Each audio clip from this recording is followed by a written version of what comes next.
So, let's talk about AI. Is it this incredible tool, maybe the best learning tool we've ever had? Or is it actually a crutch that's kind of making us, well, dumber?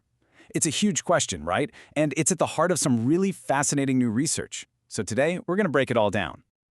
All right, let's just get right to it. Because this is the question, isn't it? If you're a student, a learner, anyone trying to pick up a new skill, you've probably thought about this.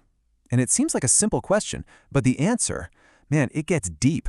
It really digs into the difference between truly knowing something in your gut versus just being able to look up the answer. And that really brings us to this idea of AI's two-faced promise. There's this fundamental split, this duality, that we absolutely have to get our heads around.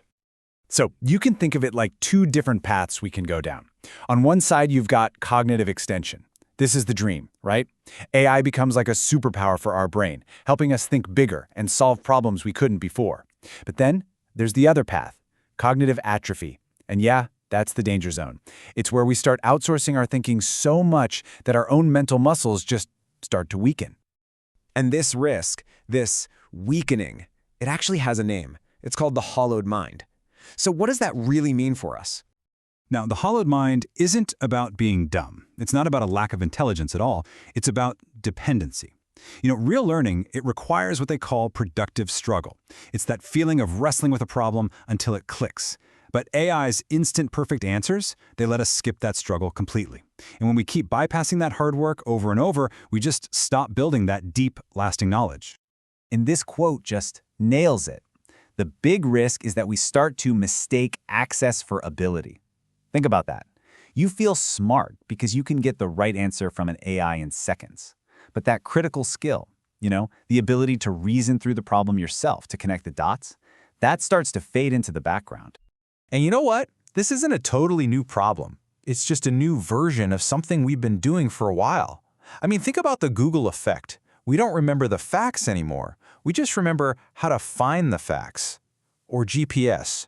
I'm totally guilty of this. My internal sense of direction is not what it used to be. AI is just taking this idea of cognitive offloading and putting it on hyperdrive. And here's a really crucial point. AI doesn't affect everyone the same way. For an expert, someone who already has that deep knowledge, AI is an amplifier. It's amazing.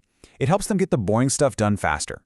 But for a beginner, a novice, AI can be a leveler. It lets them perform tasks they aren't actually qualified to do, which feels great at first, but it can create this really dangerous dependency. It might actually stop them from ever building that real expertise for themselves.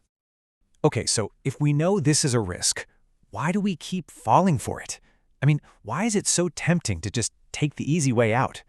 Well, the answer seems to be in this psychological idea called the sovereignty trap.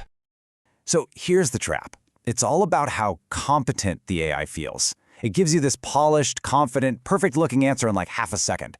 And it's just so tempting to go, yep, looks good to me, and just accept it. In that moment, we're giving up our own intellectual judgment. We're handing over our sovereignty and just taking that path of least resistance. It's just easier. And to really get why this is so dang tempting, we have to look at how our brains are wired. You can basically think of it as having two different systems running in your head. You've got System 1, which is your autopilot. It's fast, it's intuitive, and honestly, it's kind of lazy. It loves shortcuts. Then there's System 2. That's the deep thinker. It's slow, analytical, and it's what you need for real learning. But it takes a ton of effort. It gets tired easily. And AI, man, it is perfectly designed to appeal to our lazy, shortcut-loving System 1. So let's walk through how this trap actually springs on us step by step. First, boom, the AI gives you a great-looking, plausible answer. Instantly, our brain defaults to that low-effort System 1. We just go with the flow. Then we hand over our personal judgment to the machine. And poof, just like that, the whole effortful, messy, necessary process of learning gets completely bypassed. Okay, so that's the problem. It sounds a little scary, right? But what's the solution? How do we fight back against this? We need to build the antidote, and that antidote is called the fortified mind. The fortified mind, it's this idea of building a mental framework that's strong and flexible enough to actually partner with AI without just becoming totally dependent on it. It's all about getting to this place of cognitive sovereignty, where you are in charge of your AI tools and it's not the other way around. So the big question is, how do you actually build one?